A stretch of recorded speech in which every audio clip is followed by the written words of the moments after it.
Hey, here's Benjamin Chukrum, and I'm here in the center and one of the beautiful places of Rishon LeZion, the center of Ova. It's an amazing place. You have all the streets are for workers. You have a lot of restaurants. You have some vehicles coming here and there to, just to come here. But people here are moving like walking. And I wanted to give you a little tip for today. If you can't make sport on a regular basis, you need to walk at least 15 minutes a day.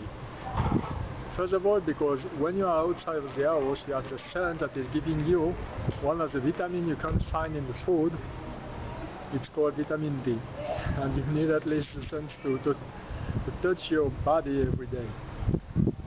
And another thing, it's healthy. It's good for your body. You need to move it.